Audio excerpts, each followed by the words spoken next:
welcome to the third episode of Look Within. Today, we're going to be talking about yoga and its benefits on mental health. I have with me a very special friend, a senior from my school, who's also my yoga instructor and has been training me for the past 3 months. And she's also a designer who's currently moving to Canada very soon. So please welcome Smriti Sundar. Yay! Hi, Smriti. Hey Raksha, thank you so much for having me here. I know Thank it's you been so much it's for being taken here. quite some time to get me on, but I'm glad we finally managed our schedules. Yeah, and I think we've been planning this for almost 2 months now, and finally, thank you so much for being here and talking about yoga and its benefits on mental health. My Uh, pleasure. and yeah, for all the listeners and viewers, Smriti is a Hatha yoga instructor. So let's just begin by telling us a little something about Hatha yoga, Smriti. So Hatha yoga, so to speak, is just a broad sense. Yoga that means physical practice. So there are very different types of yoga, but Hatha yoga is kind of like the broad capsule that composes physical practice where you kind of work with your body, breath, and mind. And specifically in Hatha yoga, what we do is we kind of work on individual postures, holding them for longer periods of time, working on our breath within the posture as well as our mental state within the posture. So we're working on our body, breath, and mind simultaneously within the practice. Right. I mean, I've heard that Hatha yoga, like this is what I've heard from a lot of people, that Hatha yoga is very intense. I mean, is that true? Is the fact true, or it's a misconception? I feel like you can kind of increase or decrease the intensity in any style of yoga that you choose to do. It's not specifically that one style is more intense than the other. As you would have seen in our classes itself, some days we do a light practice, some days we do a heavier practice. That does not mean that each thing is a different style. It just means that we're choosing the intensity of the practice. And that goes for all styles of yoga. So you could always experiment with the intensity. So I wouldn't say, so to speak, that one style is like more vigorous or harder than the other. Well, that's true. And I think, I'd like the people watching this to know that over the past 3 months, I think even though I started with Hatha Yoga, it was a more of a beginner's level that I did. That's what I believe. And it was intense on some days, but that way Smriti helped me. I could tell her that today I'm feeling a little not doing so well or something. And we kind of mixed that. So I think that way it worked out well. So Smriti, Hatha Yoga consists of all three things, right? Meditation, breathing, and the asanas. Yes. And, could you just fill us up a little on that? Yeah. So in any yoga practice, it's very important that you work with your body, breath, and mind. Our body is what we have very easy access to because we understand the physical way better than we understand the subtler nuances of our body. So we start by really working with that, working with our limbs, working with all parts of our body through asana practice. And within the asana, we try controlling our breath. It's very important that we take longer, deeper breaths, are aware of each breath, because over the course of the day, we don't even know how we breathe. Because of the tension we go through or any stress, our breathing kind of gets affected very severely. So with yoga and with being aware of your breath, you're able to see how deep you're breathing, how long you're breathing, your quality of breath. And you're using breath control within the practice. And through that, you kind of are able to also control your mind. Our mind wanders away throughout the day, but just bringing that awareness to our breath also helps bring our mind in. So that's how you work with all three aspects within the asana practice itself. And apart from that, you also have the pranayama or breath work practice, where we have different kinds of practices or exercises that we do to affect our breath in different ways. It could be pranayamas like Nadi Shodhana or Kapalpati. Each thing does a different thing to our body. And that's how we work with our breath. And of course, you have meditation, which is bringing the mind inward. So how it works is that you kind of need to do one thing to be able to do the other. You need to be able to work with your body, do your asana practice, so that at the end of your meditation, your body is extremely still. You're able to sit still for that 10 minutes or 20 minutes or however long you choose to meditate, right? So if you look at what traditional yoga scripture says, it says sthiram sukham asanam, which just means that yoga is to sit. That's it. It's just to sit comfortably in that asana position, which is that seated position. And that is the aim of yoga, to be able to sit still. Still the body, still the mind. And that's why we do asana practice, because we gain control of our body first through its physical essence. And then we move on to breath. And while we're controlling our breath, we can control our mind. And we kind of bring all those three together when we're finally doing that meditation practice. Oh, that's very insightful. Thank you for that. And when did you start your journey with yoga, Smriti? So for everyone who went to our school, we started yoga very young because it was compulsory. But I think my first yoga class ever was when I was 5 years old. My neighbor went to yoga classes, and my mom kind of like pushed me around. No, why don't you go with her? I just used to go like sleep in shavasana or sleep in a position that would be really uncomfortable for adults. I would just like fall asleep in it. But like what brought me back to my practice was maybe in architecture. I had like a lot of back pain.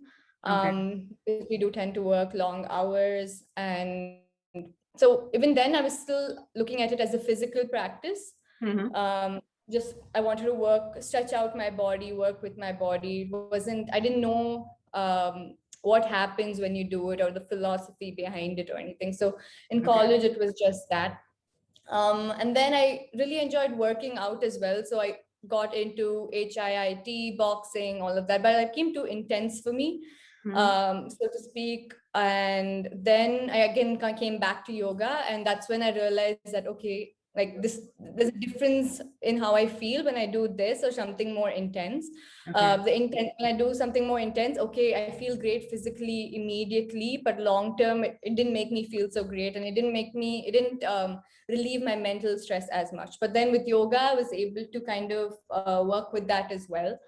And I started going to classes regularly, and I think like a teacher I was just like watching her teach me, and I'm like, oh my god, I want to do that.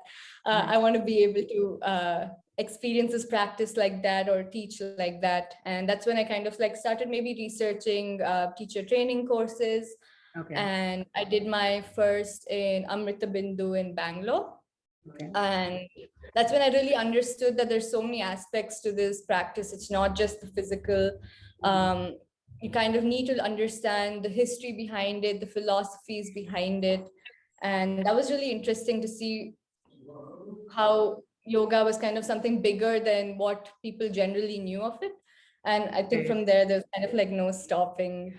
I knew that this was a really important part of my life, and I had to keep learning it.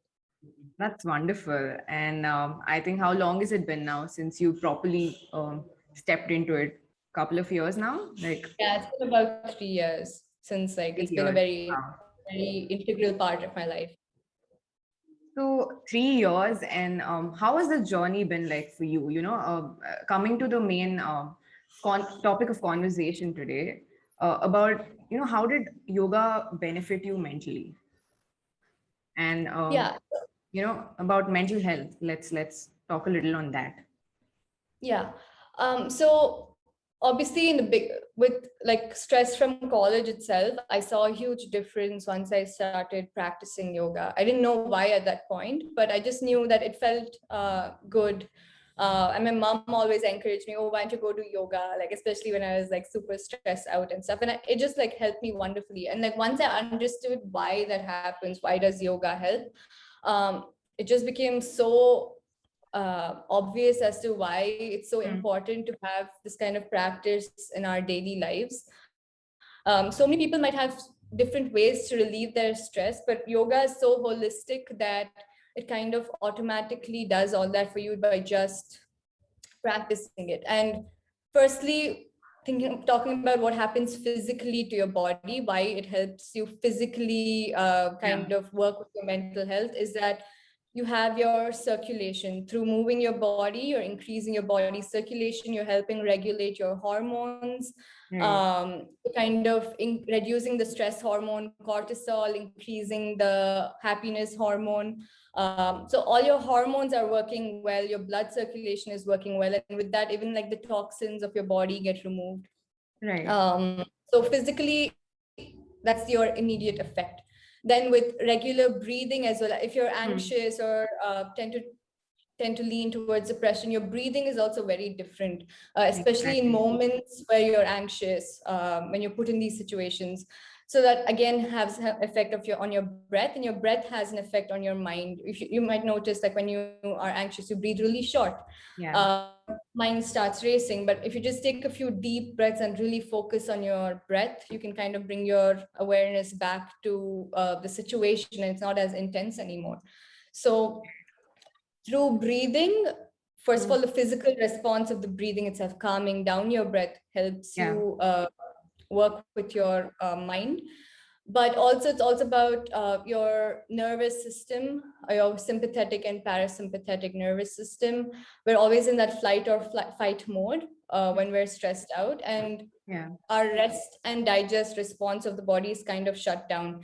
So through the practice of yoga, you're kind of turning that part on, you're suppressing your fight or flight response, and that's how you're also relieving your stress.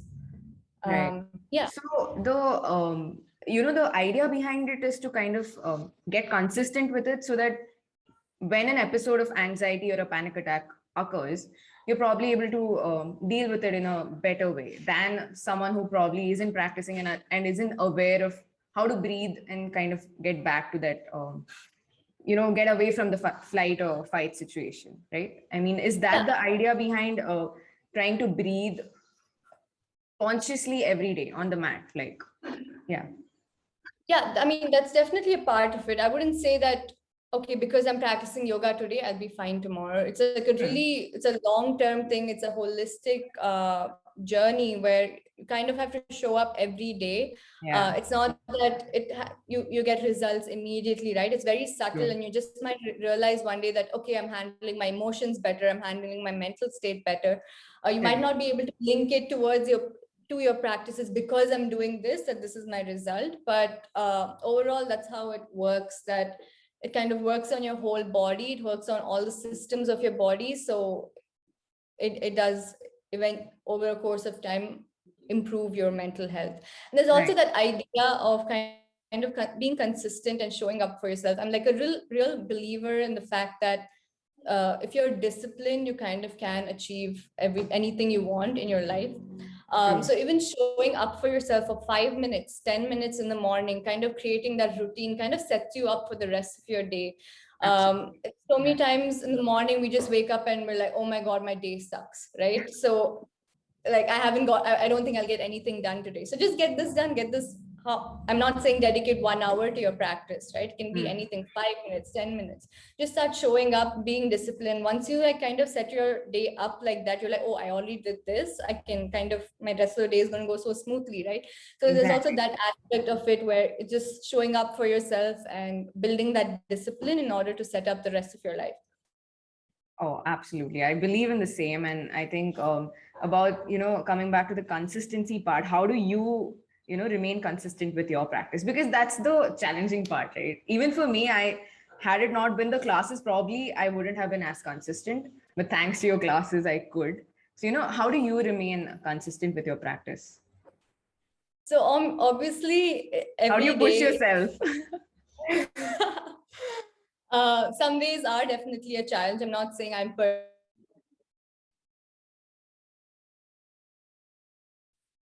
perfect and I practice my body needs.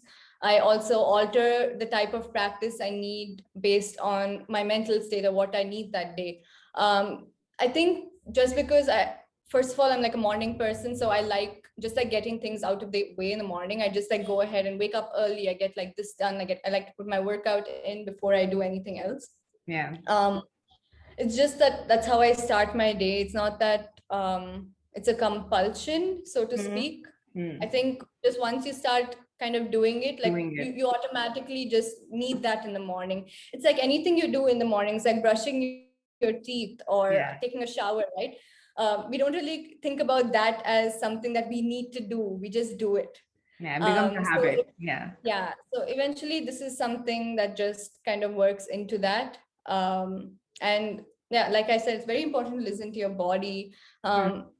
You don't have to practice every day. It's good for you, but you don't have to. Like if you're tired one day, it's just yoga is just as not practicing it on the days you're tired is as much yoga as practicing it on the days that you're okay. Right. Absolutely. So and, but what is that one thing you tell yourself? Probably if you're feeling lazy on one particular day, you know, what is that one thing that you tell yourself to get up and get on the mat? I just start. So for me, I'll be like, okay, let me start. Let me see how I feel. If I don't feel good, I'll stop the practice. I won't do the whole thing. But like just that start, I know once I start, I know that, oh, I really am enjoying this. Let me just finish the practice, right? So it's always that starting problem with a lot of us. Like once we get into it, we're into it. But like you just have to, again, like I said, show up. Sometimes it takes a little bit of a push, but you just do it, just start. No, that's true. That's true. That happens with everyone. And it's just that, you know, the first few minutes, I think that we kind of, And coming back to meditation now, I mean, you spoke about how physically it helps you and then the breathing. And now the meditation part. So a lot of us think that meditation is not very easy. Not everyone can do it. Can I do it? Only someone who's an expert in yoga can do it. What do you have to say to them? I mean, what exactly is meditation and can everyone do it? Because people often think that, oh, you just sit and concentrate and it's very difficult. So, yeah. It's actually not concentrating at all. It's not thinking about it. There are different types of meditation. Some involve concentration, some involving withdrawing your concentration, a kind of just watching your thoughts or whatever is happening in your head. So different people might be comfortable with different types of meditation, but essentially what you need to be able to do is you need to be able to be comfortable to sit for that duration of time without getting restless, without letting your mind drift away to what's outside, what's happening around you, what's happening in your home, thinking about the rest of your day. Oh, I have to do this, right? Like you kind of like, just because you're seated at that point of time, you might think, oh, let me just plan the rest of the day in my head. So you need to be able to do nothing and kind of get into that point of nothingness within yourself. And that does take a lot of effort. I'm a beginner meditator, I would say, because I struggle with it also. For me, so even in my practice, I still focus on my asana and my breath work. I don't practice meditation as much because I feel that I'm not very ready for it. My mind drifts away, so bringing it back needs more awareness for me itself. So there are different ways you could go about it also. Just start by doing little a day. Do it for 5 minutes until you're able to kind of concentrate for that whole 5 minutes. Don't move on to the longer one. Then once you're comfortable, go to the 10 minutes. Once you're comfortable, go to the 15-minute meditations. You could do guided meditations if that's what helps you keep you awake, because people also tend to fall asleep during meditation. So a guided meditation would help you stay aware throughout. And once you become comfortable with guided meditations, try doing it on your own. Just see how you feel with and without the guide. Because it's always good not to kind of have to depend on something for your practice. Like very often you might have to depend on your teacher for your physical asana practice or your breathwork practice. The same way with your meditation practice, you might want a recording all the time, right? So it's very important to not kind of latch on to one source. Okay, yeah, that makes sense. And yeah, you're right. You know, I think we should begin, like you said, we should begin with like a 5-minute thing and then move on to 10 minutes. I think that makes sense because we kind of push ourselves initially itself that no, 15 minutes we need to sit and make sure we don't drift away in our thoughts. But yeah. And I think people put too much pressure on meditation as a practice, you know. You don't have to say I am meditating. You could also just be mindful. Mindfulness is alternative practice that you could do throughout your day that kind of has similar effects to having to sit down in your meditation practice.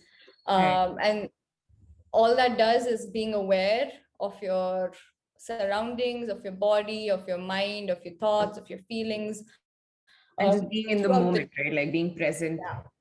Yeah, yeah. makes sense. Yes.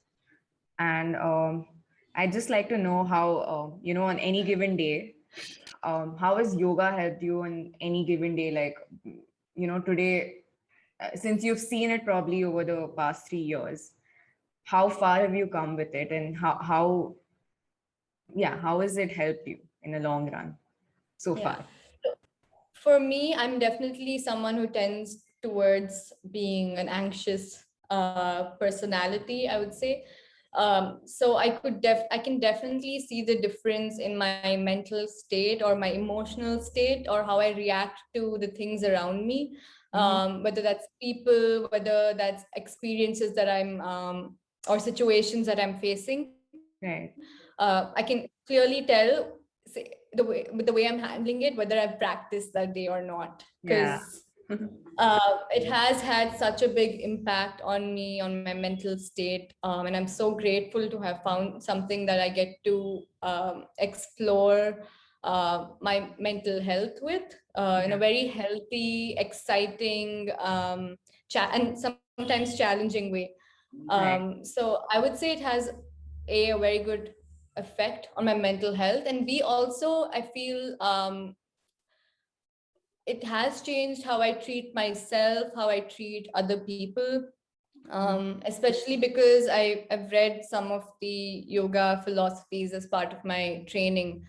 Right. So it does state how you need to behave towards yourself, be more compassionate, how you behave towards others, Right. how you kind of watch your reaction in situations, sometimes just starting by observing how you react. And then as you get more comfortable observing your reactions or your actions in situations, you start maybe changing it. Once you're aware, you can change it. But if you're not aware of Right. anything, how will you even start to observe whether um, what you're doing is right or wrong? So, but bringing Yeah. that awareness into how I treat other people or myself definitely helped me um, change myself, maybe in small ways, but I know that I can work towards it just by looking at how I'm behaving.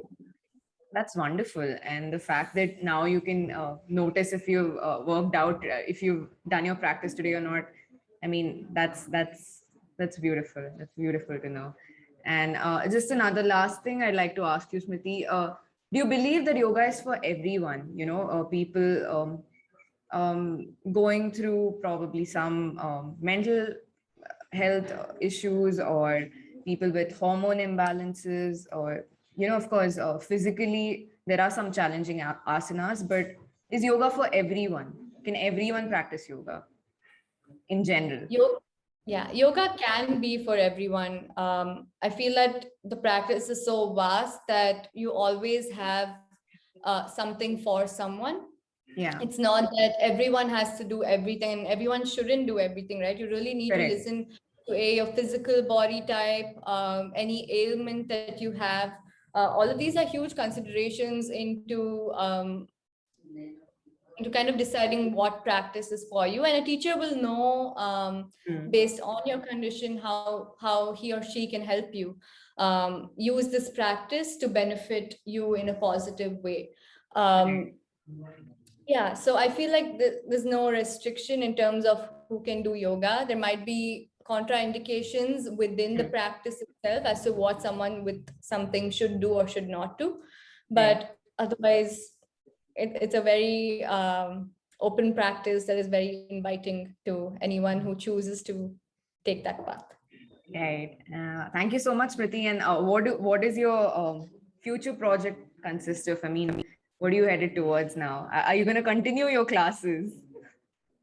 Yeah, I mean, I hope to do so. I'm very interested to see how my teaching or my that part of my life will kind of shift when I move abroad, Right. especially because it's going to be a whole new context. So I'm trying to see how that would change, whether it would change anything, whether it kind of stay the same.